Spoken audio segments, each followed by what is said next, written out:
E por isso que eu quero ler Efésios capítulo 6, verso 18 ao verso 20. Refazer a leitura inicial. Verso 18 ao verso 20 diz assim: orando em todo o tempo, com toda oração e súplica no Espírito, e vigiando nisto com toda a perseverança e súplica por todos os santos, e por mim, para que me seja dada, no abrir da minha boca, a palavra com confiança, para fazer notório o mistério do Evangelho, pelo qual sou embaixador em cadeias, para que possa falar dele livremente, como me convém falar. Senhor Deus amado, nesse momento queremos agradecer ao Senhor pela leitura pública da Tua Palavra, a Tua Palavra que é o instrumento, é a espada da verdade, que molda nossas vidas, que transforma nossas vidas.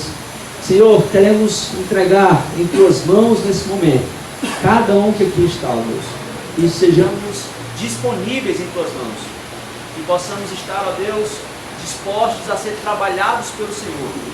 Que o Senhor possa, Pai, em nome de Cristo Jesus, estar sendo com cada um aqui, para que possamos, ó Pai, ser trabalhados pela Tua voz, ouvir a Tua voz, e que Teu Santo Espírito use, ó Deus, use o poder, tudo aquilo que será dito aqui, ó Pai, use todas as coisas, todas as circunstâncias, ó Deus, cada palavra, para que nossas vidas sejam trabalhadas, nossas vidas sejam transformadas. Que o Senhor repreenda, Deus, tudo aquilo que tenta roubar a nossa atenção. E que, como sempre oramos, ó Deus, sejamos cativos, sejamos, ó Deus, servos da Tua voz. Nós pedimos a Tua bênção, a Tua graça, oramos agradecidos em nome de Cristo Jesus. Amém, Jesus. Bom, meus queridos irmãos, como o bem disse, hoje nós vamos falar sobre oração. Ame a sua igreja orando. E eu quero começar com uma pergunta honesta, uma pergunta bem sincera. Se eu anunciasse hoje que semana que vem nós teríamos uma grande festa, que próximo domingo nós teremos aqui um grande banquete com comidas das mais diversas, teríamos aqui uma banda, uma banda completa com muitos instrumentos, se nós fôssemos fazer aqui uma grande confraternização no próximo domingo, às 18 horas, quantos viriam? Quantos será que se esforçariam para estar presente nesse momento? Meu palpite é que a maioria estariam presentes, senão todos estariam presentes. Mas e se eu anunciasse, por exemplo, que semana que vem nós teríamos apenas uma noite inteira de oração? Semana que vem seria apenas oração. Nada.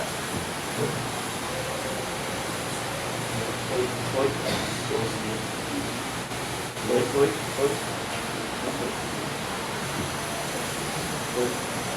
E se eu anunciasse que semana que vem seria uma noite inteira de oração?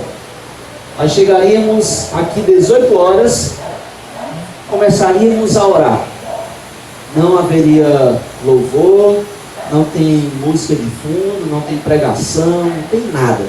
Chegaríamos 18 horas, começaríamos a oração e só encerraríamos a oração, só nos levantaríamos aí dos joelhos às 20 horas, 2 horas de joelho orando. Faço a mesma pergunta: quantos viriam? Quantos se esforçariam para estar presente nessa noite inteira de oração? E você sabe muito bem a resposta. E a resposta a essa pergunta revela algo muito importante sobre nós. Você quer saber a temperatura espiritual de uma igreja?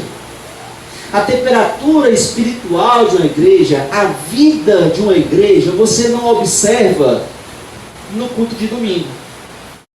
Se você quer saber a quantidade de membros de uma igreja, se você quer saber a vitalidade de uma igreja, se você quer saber o quão comprometida é a igreja, você não deve olhar para o culto do domingo à noite. Domingo à noite é fácil. Domingo à noite tem irmãos cantando, tem muita gente, tem um dia de descanso. Então, domingo à noite não é o padrão da vida da igreja. Não é o padrão de medir a temperatura espiritual de uma igreja. Se você quer saber a temperatura espiritual de uma igreja, olhe para o culto de oração. Quantos vêm no culto de oração? Quem vem? Quanto tempo é investido em oração? Meus queridos, a reunião de oração é um termômetro que não mente. É um termômetro que nunca falha. A igreja pode estar lotada no domingo, mas se ela estiver vazia na culto de oração, essa igreja ela não está saudável. Essa igreja, nós podemos dizer que ela está com febre espiritual. Ela está passando por algum problema. E muitas das vezes acontece esse problema, essas situações acontecem em algumas cenas. Por exemplo, eu vou descrever aqui algumas cenas e talvez você se reconheça em alguma delas. A primeira cena, por exemplo, das 6:30 da manhã, o despertador toca, o irmão estica o braço, pega o celular, ainda deitado na cama, ainda com os olhos entreabertos, e a primeira coisa que o irmão faz, abre o WhatsApp, responde algumas mensagens, olha algumas atualizações, olha o feed do Instagram, TikTok, YouTube, coisa do tipo, e gasta uns 20, 30 minutos ali, nessa antenado, e aí ele vai, toma um café rapidamente, vai para o trabalho, chega no trabalho já em cima da hora, e entre uma atividade e outra no trabalho, ele enrola mais um pouco, mais mensagens no WhatsApp, mais algumas atualizações no celular. Chega a hora do almoço, é hora de mandar mensagem para as pessoas, mandar mensagem para a esposa, se deu tudo certo, se tem algum problema, se tem alguma dificuldade. 18 horas, o querido vai para casa, chega em casa, toma banho, e a lei. Eu preciso agora descansar. Pega o celular e fica se entretendo. Vídeos, informações, e assim vai. E em nenhum momento, na vida do irmão, nenhum mesmo, ele para orar. Em nenhum momento do dia dele, Deus coube na agenda. Em nenhum momento ele dedicou, entre as suas responsabilidades, os cansaços e o celular, ele dedicou para a oração. E essa é uma realidade muito comum de muitos crentes. A cena número 2 é um irmão que chega no culto no domingo, senta no banco, ouve a pregação, ouve os louvores, e no final, indo para casa, ele comenta com a esposa ou com uma outra pessoa, dizendo: a pregação hoje foi fraca. O pastor hoje não estava inspirado não. Mas, embora ele critique, ele avalie, mas na semana toda, em nenhum momento, ele orou pelo pastor. Em nenhum momento ele parou em toda a sua agenda e dizer: Senhor, abençoa o pastor, ele está preparando a pregação. Ele está preparando alguma coisa para ser dita no domingo. Senhor, usa o teu servo. Ele quer uma pregação ungida, abençoada, forte, mas ele não sustenta o pastor, o pregador em oração. Ele não investe em oração. E a cena número 3 é o culto de oração da nossa igreja, que é na quarta-feira, às 19h30, se você não sabe. A nossa igreja tem 41 membros. Quantos vêm? 15, às vezes 10, mas sempre os mesmos. Pastor, e o restante? O restante, trabalho, cansaço, filhos, academia. Sempre tem uma razão. Sempre tem uma razão, sempre. O que eu quero chamar a atenção de vocês para esse nosso momento de introdução é que você perceba se você se viu em alguma dessas cenas. Você se enxerga em alguma dessas 3 cenas? Você se enxerga em alguma dessas 3 situações que foram colocadas aqui? E se você se colocar, se você se enxergar em alguma dessas 3 cenas, o que está por trás de todas elas não é falta de conhecimento.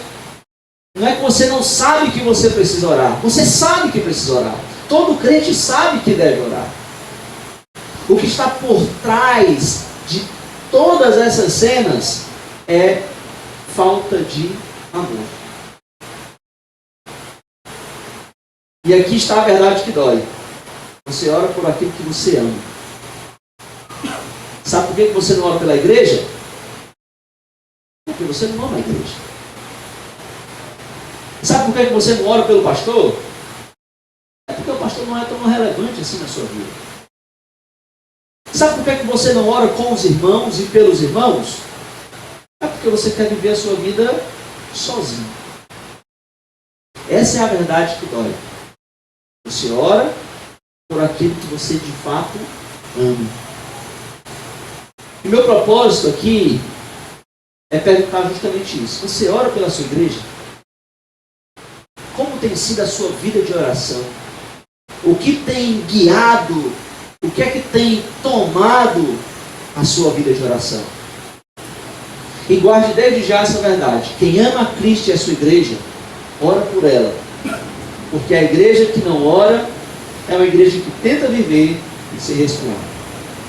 Mas para que possamos entender isso, para que essa verdade possa estar instalada no íntimo de nosso coração, nós precisamos primeiro abrir as nossas Bíblias em Atos capítulo 2, verso 42, e possamos perceber aqui o padrão da igreja de Atos. Atos capítulo 2, verso 42, um verso muito conhecido, citado de cor muitas vezes. Atos capítulo 2, verso 42.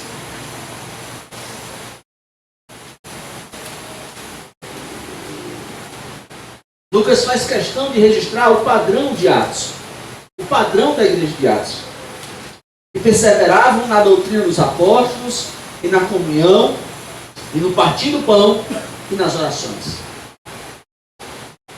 Meus queridos irmãos, a igreja de Atos era uma igreja de oração, não era uma igreja de acaso. Aqui nós podemos perceber que logo após o Pentecostes, após o Espírito Santo ter descido, o primeiro movimento que acontece é que Lucas vai registrar aqui, dizendo que eles perseveravam na doutrina dos apóstolos, na comunhão, no partir do pão e nas orações. Ele coloca aqui 4 atividades, 4 pilares essenciais da igreja, 4 práticas inegociáveis. E uma delas, nas orações. E observe, ele não diz na oração singular, pessoal, privado. Não, ele diz nas orações, plural, comunitária. Eles perseveravam nas orações. Na igreja de Atos, as orações, a oração não era um complemento opcional, não era algo que é bom que tenha. Não, a oração na igreja de Atos era um fundamento estrutural. Tinha a doutrina, que era essencial. Uma igreja sem doutrina, ela se perde. Tinha a comunhão, o que é essencial. Uma igreja sem comunhão, ela se fragmenta, ela se divide. Tinha o partir do pão, porque também é essencial. Se não houver partir do pão, a igreja se esquece da cruz. Mas também tinham as orações. Porque uma igreja sem oração, ela se sufoca. Uma igreja sem oração, ela não tem vida. E então que a partir de Atos 2,42, tudo que nós vemos para frente dessa igreja de Atos é uma igreja que ora incessantemente. Por exemplo, nós temos em Atos 4,3 a história de Pedro e João, que foram presos. Eles foram ameaçados e eles foram proibidos de pregar. E o que é que a igreja fez? Quando eles souberam que Pedro e João foram presos, eles organizaram um protesto. Eles fizeram um abaixo-assinado contra Roma. Eles postaram no Instagram: olha, estamos sendo perseguidos. Não foi nada disso que a igreja fez. A igreja orou. A igreja, ao saber que Pedro e João haviam sido presos, a igreja se reuniu para orar. É isso que nós vemos em Atos capítulo 4, Verso 3, eles foram presos. E a igreja então, ainda no capítulo 4, lá no versos 24 a 30, nós vemos a igreja orando. E não era uma oração morna. Senhor, abençoa Pedro e João. Onde quer que eles estejam, Senhor, que a tua mão seja com eles. Não. Se você lê Atos capítulo 4, versos 24 a 30, registra uma oração poderosíssima. Eles citam as Escrituras, eles declaram a soberania de Deus, eles clamam incessantemente, eles pedem com ousadia. E tanto é que, se você olhar o versículo 31, nós temos um versículo aqui maravilhoso. E tendo orado, moveu-se o lugar em que estavam reunidos, e todos foram cheios do Espírito Santo e anunciavam com ousadia a palavra de Deus. Porque às vezes a gente lê e não percebemos o que lemos. Se você ler atentamente, moveu-se o lugar. Sabe o que foi que aconteceu quando os irmãos oraram? O chão tremeu. Foi uma oração tão intensa, foi uma oração tão unida, tão dependente de Deus, que o chão estremeceu, que moveu-se o lugar. Houve um abalo físico, tamanha a oração desses irmãos. Quando foi a última vez que a gente orou assim? Quando foi a última vez que a gente, como igreja, orou tão intensamente por um objetivo, por um propósito, que houve alguma coisa, que houve realmente algum agir de Deus maravilhoso desse jeito? Porque nos falta muitas das vezes seguirmos o padrão da igreja de Atos. Mas eles não foi apenas o chão que estremeceu. Nós temos também em Atos a oração que abriu a prisão. Atos capítulo 12. Herodes prendeu Pedro de novo. Ele já tinha mandado matar Tiago. Tiago acabara de ser assassinado. Pedro era o próximo da lista. Pedro já estava ali no corredor da morte. Já estava, a morte dele já estava anunciada para o dia seguinte. E ele não estava ali de maneira confortável. Olha aí Atos capítulo 12, versículo 6. E quando Herodes estava para o fazer comparecer, nessa mesma noite estava Pedro dormindo entre dois soldados e ligado com duas cadeias. E os guardas diante da porta guardavam a prisão. Era humanamente impossível Pedro fugir. Era impossível sair dessa situação. Pedro seria assassinado. E o que a igreja fez? Atos, capítulo 12, verso 5. Pedro, pois, era guardado na prisão, mas a igreja fazia contínua oração por ele a Deus. Eu amo esse mais. Pedro estava preso, mas a igreja orava por ele. O rei já havia decretado a morte de Pedro, mas havia uma igreja que estava clamando. O exército romano estava guardando Pedro, mas havia uma igreja que estava intercedendo. E o resultado disso, o que aconteceu? Nós lemos em Atos capítulo 2. O anjo desceu, as correntes caíram, as portas se abriram automaticamente. Pedro passa livremente andando pelos guardas e atravessa a cidade. Porque havia uma igreja que estava orando. Uma igreja que estava clamando.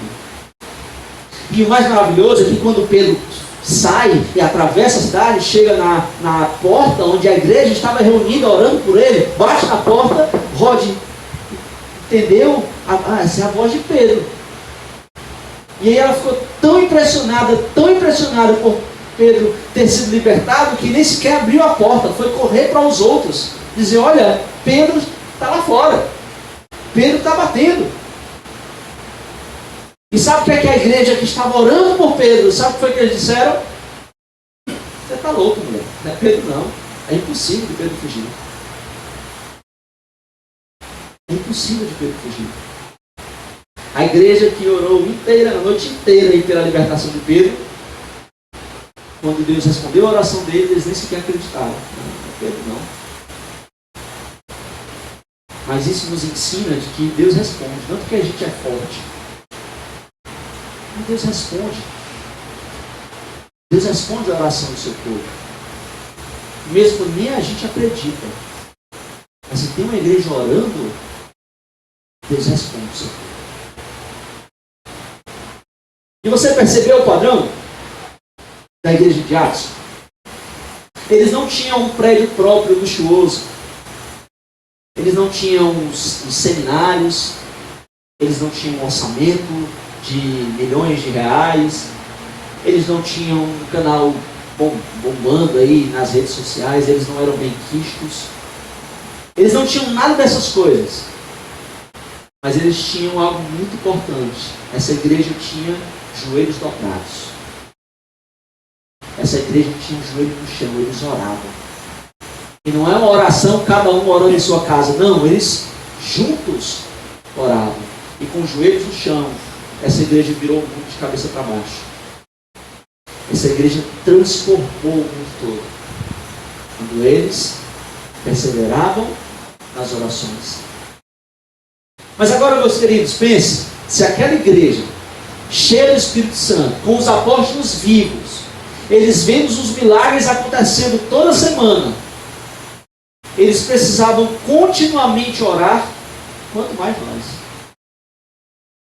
Se eles que estavam ali com os apóstolos vivos, cheios do Espírito Santo, vendo os milagre após milagre acontecendo, eles não passavam um dia sequer sem clamar, sem estarem juntos, intercedendo, pedindo a Deus. Por que nós, que não vemos milagre todos os dias acontecendo, quando não temos mais apóstolos vivos, por que nós achamos que conseguimos viver a semana inteira com tão pouco? Como é que a gente não acha tão importante estar reunidos para oração? Se o padrão de Atos vem mostrar para mim e para você que se a nossa igreja, se nós, como igreja, não cultivarmos uma vida de oração, se nós não perseverarmos em oração, nós nunca veremos o agir de Deus. Nós nunca veremos o extraordinário de Deus. Nossa igreja continuará tentando viver sem respirar. É por isso que eu insisto. Quem ama Cristo e a sua igreja, ora por ela. Porque uma igreja que não ora é uma igreja que tenta viver sem respirar. E talvez você esteja escutando isso e dizer, tá bom, pastor, eu entendi que a igreja de Atos orava. O Senhor deixou claro aí que a igreja de Atos era um exemplo de oração. Mas quais os outros exemplos? É um mandamento para obedecer? Se eu não orar é pecado? Ou é opcional? Olha, se você tiver tempo, você ore. E é por isso que nós lemos o texto de Efésios capítulo 6, versos 18 a 20. Orar pela igreja não é opcional. Orar pela igreja é mandamento. Nós precisamos ter esse consenso, entender que algumas coisas na Bíblia são conselhos e outras são ordens. Algumas coisas Deus nos aconselha. Deus nos dá a sabedoria, a instrução. Mas outras coisas são categóricas. Deus manda e nós precisamos obedecer. E de acordo com Efésios capítulo 6, versos 18 a 20, nós percebemos que orar pela igreja, a oração pela igreja, é uma ordem, é um mandamento. E é por isso que ele vai dizer, né, ele vai dar vários exemplos de oração, em Efésios capítulo 6, verso 18. Ele vai dizer toda oração e súplica. Não é só um tipo de oração, é uma variedade de orações. Em todo tempo. Não é só nas emergências, não é só quando você estiver precisando de oração, não é só quando você estiver na dificuldade que você vai para a oração, não. Em todo tempo, constantemente, vocês precisam ter uma vida de oração. Ele vai dizer que essa oração tem que ser no Espírito. Essa oração não é na força da carne. Essa oração é na dependência do Espírito Santo. Senhor, age, Senhor, faz. Ele vai dizer que essa oração é por todos os santos. Não é só por você, não é só pela sua família, é por todos os santos, é para a família da fé. E ele termina dizendo, e ore também por mim. Especificamente pelo líder. Por nome. E essa parte final deveria chocar todos nós. Paulo, o grande Paulo, foi usado para coisas incríveis. Escreveu a maioria das cartas do Novo Testamento. Foi grandemente usado para difundir o Evangelho na Ásia Menor, levando para a Europa. Foi arrebatado aos céus, teve uma revelação extraordinária. Teve toda a sua vida para o louvor da glória de Cristo, para fazer o Evangelho chegar aos gentios. E ele escreve dizendo, ore também comigo, para que Deus me dê sabedoria, não abrir e fechar a minha boca, para que eu possa espalhar o mistério do Evangelho. Paulo sabia que não conseguia fazer as coisas sozinho. Paulo sabia que ele não dependia dele mesmo. Ele precisava que a igreja orasse por ele. E meus queridos, se Paulo precisava de oração, imagina eu, seu pastor. Se Paulo, que fez coisas grandiosas, coisas maravilhosas para Deus, ele dizia para uma igrejinha, dizendo, olha, ore por mim. Ore para que Deus me dê sabedoria. Deus querendo dizer, olha, o pastor, ele precisa de oração. O líder, ele precisa de oração. Ele precisa de oração por ousadia. Ele precisa de oração para discernimento. E é um papel da igreja. Nós precisamos entender. Oração é mandamento. E nós vamos voltar aqui a uma cena que eu descrevi na introdução. Do irmão que chega no domingo e diz, pastor, pregou fraco hoje. A pregação foi fraca. Ele tem o direito de avaliar a pregação? Com certeza. A Bíblia diz, examinar tudo. Mas o ponto é, ele orou por isso. Teve um momento na semana que ele disse, Senhor, seja o meu pastor, para que ele seja dirigido pelo Santo Espírito. Porque quando você ora pelo seu pastor, quando você ora para que Deus use seu pastor, você chega no domingo à noite com uma postura diferente. Você chega no domingo à noite não com a postura de um consumidor. Eu quero só ver o que é que o pastor vai falar hoje. O que é que o pastor tem para mim hoje? Essa é a postura de quem não ora. Mas quando você ora, você chega com a postura de quem sustentou o pastor em oração. Você chega dizendo, Senhor, eu orei por esse homem e agora eu vou escutar aquilo que tu tens para mim. Porque eu orei, Senhor, eu pedi. Então, meus queridos, não há escapatória. Não é só que a igreja de Atos orava como bom exemplo. É que Deus nos manda orar. Oração é tão obrigatório quanto amar o próximo. Oração é tão mandamento quanto anunciar o Evangelho. Oração é tão mandamento quanto fugir do pecado. E é por isso que eu reitero, quem ama Cristo é a sua igreja, ore por ela. Porque a igreja que não ora é uma igreja que tenta viver sem respirar. E se você entendeu essa mensagem, e se você entendeu que orar pela igreja é mandamento, você pode fazer a pergunta que é inevitável. Pastor, e se eu não obedecer? E se eu não oro pela igreja? O que é que acontece quando a igreja deixa de orar? E agora eu quero convidar você a abrir em Tiago, capítulo 5, versículo 3 a 18. O Tiago ele é bem prático também, nesse sentido. Capítulo 5, versos 13 a 18.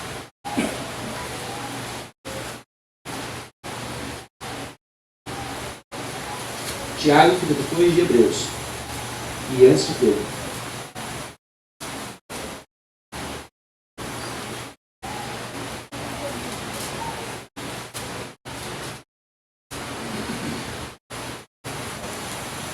Tiago capítulo 5, verso 13. Está alguém entre vós aflito? Ore. Está alguém contente? Cante louvores. Está alguém entre vós doente? Chame os presbíteros da igreja e orem sobre ele, ungindo-o com azeite em nome do Senhor.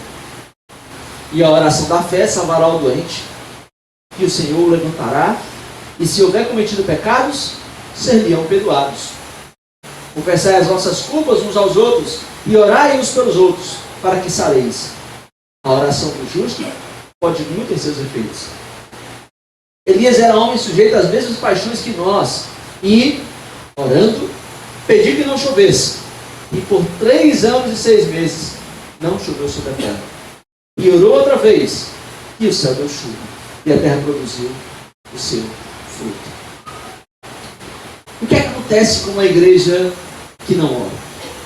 E agora eu peço que você use a sua imaginação um pouco. Lembre-se aí, crie na sua mente a imagem de alguma planta linda em qualquer lugar que você esteve. Algum local que você esteve e que você viu uma flor, uma planta, e oh meu Deus, como essa planta é linda, e você ficou abismado. E você imagine que o que aconteceria se todos nesse local onde você viu essa planta imaginassem: alguém vai regar essa planta, e ninguém regasse. Se no ambiente todos dissessem: não, alguém vai regar, alguém vai levar água, alguém vai regar aqui essa planta. Passaria uma semana, 2 semanas, a planta ainda continuaria linda, mas ela já começaria com as pontinhas amarelas, começava já um processo lento aí, murchando aos poucos, quase imperceptível. Quase imperceptível. Até que quando passasse mais um tempo, ninguém regando, essa planta, as folhas delas começariam a murchar, seria mais visível. E aí pode ser que alguém pensasse e dissesse: essa planta precisa de água. Mas só que agora eu estou ocupado. Ela precisa de água, mas agora eu estou ocupado, não posso.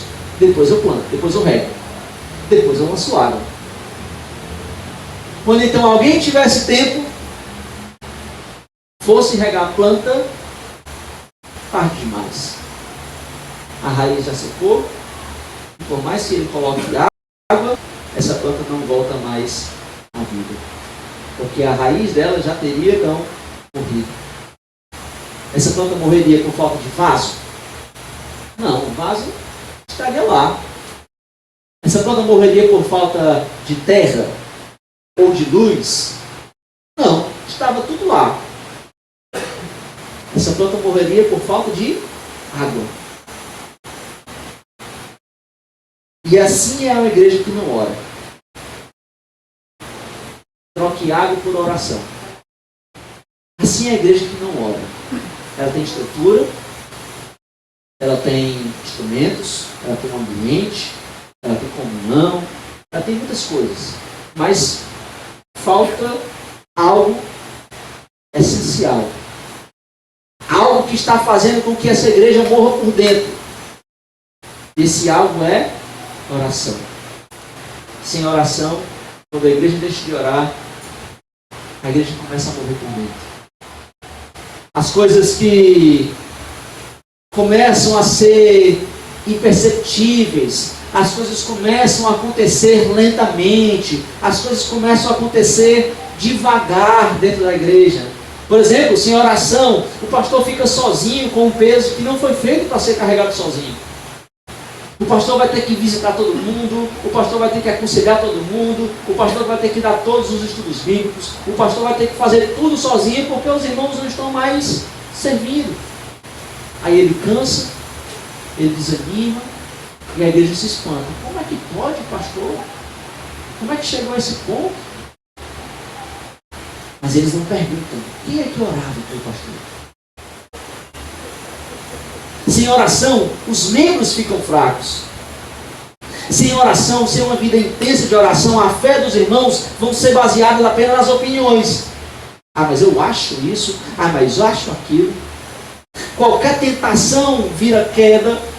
Qualquer provação vira motivo para abandonar a fé. E o interessante é que nos textos que nós lemos, versículo 13, em Tiago capítulo 5, Tiago é muito enfático, diz: olha, está alguém entre vós aflito? Ore. A primeira resposta para a aflição não é terapia. A primeira resposta para a aflição, segundo a Bíblia, é ore. Mas a igreja não ora. O que é que vai acontecer com os aflitos? Eles caem. Porque a igreja não ora. Sem oração, a missão trava. A igreja até faz evangelismo. A igreja até se envolve, mas pode ter estratégia, pode ter método, pode ter recurso. Se não tem a oração, falta o poder do Espírito Santo. E se não tem o poder do Espírito Santo, todo discurso é vazio. Toda palavra não tem o poder para transformar a vida. Então a missão de espalhar o Evangelho trava quando você tem oração. E sem oração também os conflitos se multiplicam. Eles começam a resolver os conflitos na carne. Resolve com fofoca, resolve com disse-me-disse, começa a ficar com raiva, com mágoa, com ressentimento uns com os outros, porque a igreja não ora. E Tiago faz uma afirmação ousada no verso 16. A oração feita por um justo pode muito ter seus efeitos. E essa é a diferença entre uma igreja que definha e uma igreja que floresce. Não é estrutura, não é tamanho, não é orçamento. A diferença é joelho no chão. Uma igreja que ora é uma igreja viva, é uma igreja que cresce, é uma igreja que resiste, é uma igreja que frutifica, é uma igreja que se desenvolve. Uma igreja que não ora, enfraquece, seca, murcha. E a pergunta mais profunda, mas de onde é que vem esse modelo? Quem é que nos ensinou que orar pela igreja é tão central? E, lógico, a resposta a essa pergunta está num momento, num lugar central no Novo Testamento. A última oração de Jesus antes da cruz. Porque você quer saber o que realmente importa para uma pessoa? Olha o que ela faz nas últimas horas de vida dela. Isso aqui é mais importante. As palavras mais importantes, o que é mais importante para uma pessoa é o que ela faz nas últimas horas da vida. E o que é que Jesus fez? Pouco tempo antes da cruz, orou pela igreja. Abra sua Bíblia no Evangelho de João, capítulo 17, que você vai ver que João faz questão de registrar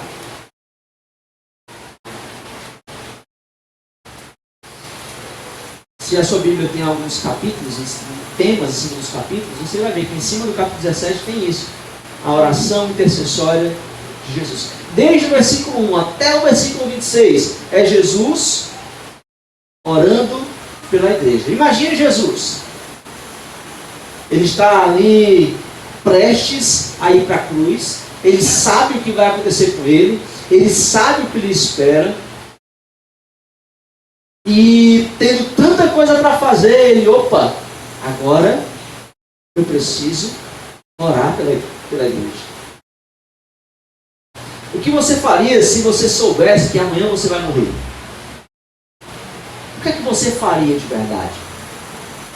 Você dedicaria as últimas 24 horas da sua vida àquilo que você considera de mais importante. E Jesus, poucas horas antes de sua morte, ele se dedicou àquilo que ele considerava mais importante. Ele orou. E ele não orou por si mesmo. Ele orou pela igreja. E é daqui que nós tiramos esse modelo. É da oração sacerdotal que nós tiramos esse princípio, essa verdade tão crucial de que a oração pela igreja é algo essencial, é importante na vida do crente da igreja. E o que é que Jesus pediu nessa oração? Primeiro, nos versículos 11, no versículo 15, ele pede proteção. Ele pede não para que Deus tire a igreja do mundo, mas ele diz: Pai, guarda-os, ó Deus. Livra, Pai, a igreja. Livra, Deus, das aflições. Livra das armadilhas. Livra, Deus, das ciladas, para que eles não caiam nas mãos do inimigo. E você pode orar sim, orar por proteção pela igreja. Senhor, protege-nos, ó Pai. Senhor, nos guarda. Senhor, nos livra das armadilhas. Senhor, nos livra do mal que nos cerca, Pai. Nós vivemos numa região tão perigosa, numa cidade, Fortaleza, uma cidade tão perigosa. Senhor, nos guarda, Senhor. Guarda o teu povo, guarda a tua igreja.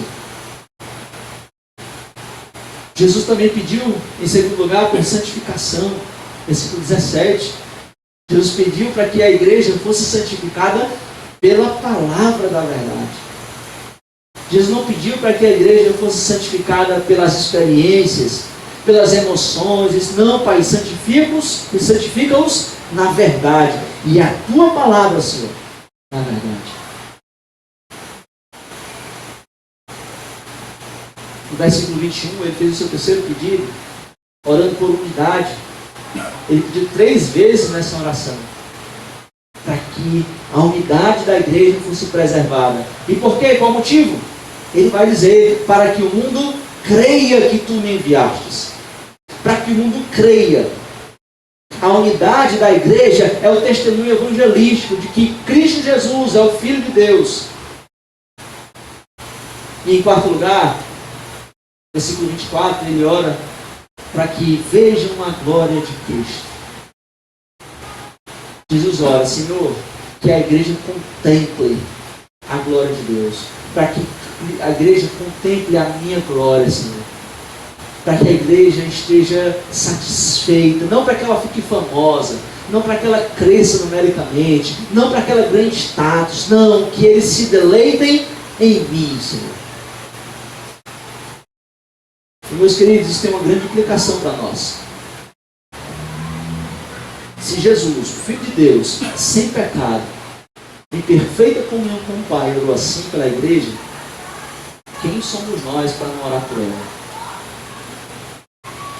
A última grande preocupação de Cristo, antes da cruz, foi a igreja. E o que é que tem que ser a nossa preocupação?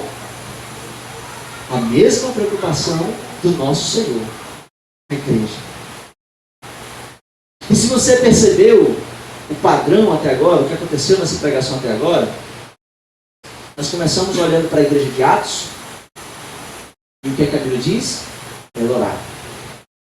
Nós passamos pelas algumas cartas de Paulo, principalmente Efésios, e o que é que ele diz? Ora. Nós vimos o que acontece quando a igreja ora, quando a igreja não ora. E nós chegamos ao próprio Jesus. Ele orando pela igreja, momentos antes, horas antes dele morrer.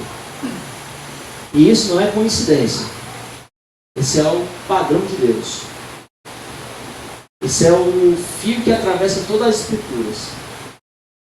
É o Deus que ouve o seu povo. Porque na história inteira, de Gênesis a Apocalipse, Deus ouve quando o seu povo ora. Se você passou pela sua leitura anual, você passou por Gênesis capítulo 18, quando você vai ver lá Abraão intercedendo por Sodoma e Gomorra, meio que barganhando. Senhor, e se tivesse 50 justos na cidade? Você vai destruir? Não, por amor dos 50 não destrui. Senhor, me perdoa mais uma vez. E se tiver 40, Senhor? E se tiver 30, Senhor? Ele vai meio que intercedendo pela cidade. Abraão intercedendo. E Deus dizendo, tá bom, Abraão, se for do jeito que você está me pedindo, eu vou ter misericórdia. Eu ouvirei a tua oração. Se for como tu está pedindo, eu vou ouvir a tua oração. Se você chegou já em Êxodo, capítulo 2, você vai ver que o povo de Israel estava clamando no Egito. Eles estavam debaixo da opressão, estavam servindo lá como escravos do Egito, e Êxodo deixa claro que eles clamaram ao Senhor. E é bem claro lá, e Deus ouviu a oração do seu povo. Moisés, O povo sai do Egito, está agora no deserto, assim aos pés do Monte Sinai. Moisés sobe para receber os mandamentos, e o povo que está lá embaixo diz: olha, Moisés está demorando demais, eu não sei o que aconteceu com ele não, vamos fazer aqui um bezerro de ouro, vamos adorar esse bezerro. E Arão vai lá, constrói o bezerro, e eles estão em plena idolatria. E Deus diz: sai do meio, Moisés, que eu vou matar tudinho, e de ti eu vou começar agora um novo povo, uma nova nação. O que é que Moisés faz? Intercede pelo povo: Senhor, arrepende-te desse mal, é o teu povo, não faz isso. E Deus ouviu a oração de Moisés. A igreja de Atos, ela ora, o Espírito Santo desce, as coisas acontecem. O padrão de Deus, de Abraão ao Apocalipse, elencos de história, e sempre o mesmo padrão acontecendo: Deus ouvindo o seu povo por meio do mundo. Esse é o padrão de Deus. E você pode estar pensando: tá bom, pastor, eu entendi que eu preciso orar, mas eu não sei orar. Eu não sei por onde eu começo, eu não sei o que eu falo, eu não sei como é que eu oro pela igreja de maneira prática. E eu, como pastor, eu preciso lhe dar um caminho. Eu preciso lhe dar um padrão para que você possa seguir. E eu estou aqui propondo um caminho simples, bíblico e praticável de como orar pela igreja de forma prática, né? E aí você pode seguir esse exemplo. Em primeiro lugar, por exemplo, você pode orar pelo seu pastor e pela liderança da igreja. Assim como Paulo pediu oração, você pode dizer: Senhor, dá ousadia, Senhor, dá intrepidez, Senhor, protege. O pastor é o alvo, é o principal alvo do inimigo. Senhor, protege a família, protege o pastor, dá sabedoria, dá discernimento, para que o Senhor possa falar através dele para a minha vida. E isso leva 30 segundos. 30 segundos, rapidamente. Você pode colocar: olha, preciso orar pelo meu pastor. Segundo, você pode orar pelos membros da igreja, porque Paulo disse isso: ore por todos os santos, ore por todos os irmãos. Em fevereiro agora nós vamos começar, estou organizando para a gente recomeçar o nosso caderno de oração. Nós fizemos isso em 2024, 2025 não fizemos, mas vamos voltar agora em fevereiro, nosso caderno de oração. Todos os membros da igreja estarão numa lista desse cadernozinho de oração. Todos os dias você pode orar por 2 irmãos, e quando chegar no final do mês você vai ter orado por todos os irmãos da igreja. Olha que bênção! 2 pessoas por dia, no mês todo, você vai orar por todos os irmãos e orar pelos pedidos da igreja. É uma oportunidade, é uma ferramenta que você pode ter para fomentar a sua vida de oração. Você pode orar pela missão evangelística, a missão de espalhar o evangelho, porque Jesus disse isso: olha, a seara é grande, os trabalhadores são poucos. Ore para que o dono da seara envie mais trabalhadores. Nós precisamos orar isso: Senhor, abra as portas do evangelho, Senhor. Senhor, abra as portas para que os irmãos da igreja possam testemunhar. Senhor, converte os meus vizinhos. Senhor, converte os meus colegas. Senhor, converte os meus parentes. Faça uma lista. Ora para que o evangelho avance aqui nesse bairro. Deus tem muita gente para salvar nesse bairro. Não é só a gente aqui não. O reino de Deus, o reino de Baú, não somos só nós. Deus tem muita gente para salvar. E nós precisamos orar por isso. Senhor, salva. Senhor, quebranta os corações, para que o evangelho avance nesse bairro. Você pode orar também pelas famílias da igreja. Senhor, que os casamentos sejam fortalecidos. Senhor, que os pais discipulem os seus filhos, que os filhos sejam convertidos. As famílias que estão quebradas, que o Senhor restaure, que o Senhor nos dê comunhão, que o Senhor nos dê força. Ore pelas famílias da igreja. 5 minutos por dia, 5 minutos apenas pode mudar a história de nossa igreja. 5 minutos no seu dia você pode mudar a nossa história. E agora você tem o que orar, por que orar, um caminho prático para orar. E agora você entende que quem ama é Cristo e a sua igreja ora por ela. Porque a igreja que não ora é uma igreja que tenta viver sem respirar. Meus irmãos, para concluir, eu poderia terminar essa pregação de várias formas. Dizer que Deus vai ouvir a sua oração, dizer que a sua oração ela será recebida pelo Senhor, de que ela será aceita pelo Senhor, de que Deus vai fazer coisas extraordinárias através da sua oração. Mas eu quero terminar essa pregação com honestidade. Eu olho para a nossa igreja e vejo muita coisa boa. Eu olho para a nossa igreja e vejo gente fiel, gente que ama de fato a Cristo, gente que serve, gente que gosta de comunhão. Mas eu olho para a igreja e também vejo algo que me preocupa. Nós oramos pouco, oramos pouquíssimo. Nós oramos pouco em nossas casas, nós oramos pouco juntos, nós oramos pouco uns pelos outros. E quando eu falo nós, eu me incluo também. Né? Eu como pastor, eu oro pouco por vocês, eu preciso orar mais. Nós falhamos em oração. Mas para concluir, imagine comigo, nossa igreja daqui a um ano, se cada membro levasse a sério o que eu vi hoje. Imagine como seria a nossa igreja em janeiro de 2027, se todos aqui levassem a sério a vida de oração, aquilo que escutaram hoje.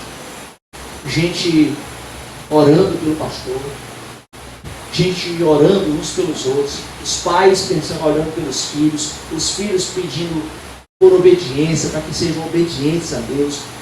Antes de dormir, abrindo a Bíblia e pedindo, Senhor, trabalhe em nossas vidas.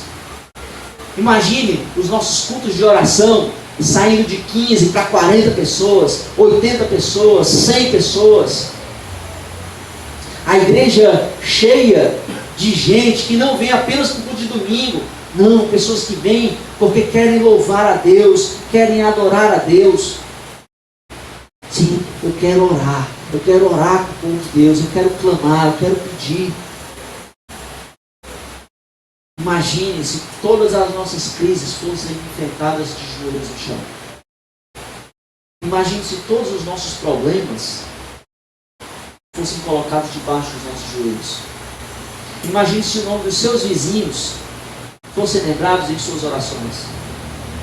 Senhor, tem um fulano, meu vizinho da direita, tem meu vizinho da esquerda, tem meu vizinho da frente, tem meu filho, tem meu esposo, tem minha esposa, tem meu primo. Imagine se o nome dessas pessoas fossem levadas ao trono de Deus todo santo dia. Você consegue imaginar como seria a nossa igreja? Se nós levássemos isso a sério. Se nós levássemos isso a sério, nossa igreja seria diferente. E não por causa da estrutura. Não por causa do método que nós usamos. Não é porque o pastor é bom, não é o programa, não é a filosofia ministerial, não é nada disso. Nossa igreja seria diferente porque a igreja voltaria a respirar. A igreja voltaria a orar.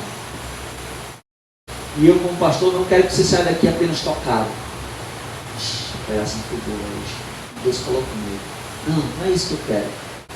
Eu quero que você saia daqui comprometido. Eu quero que você saia daqui com compromisso.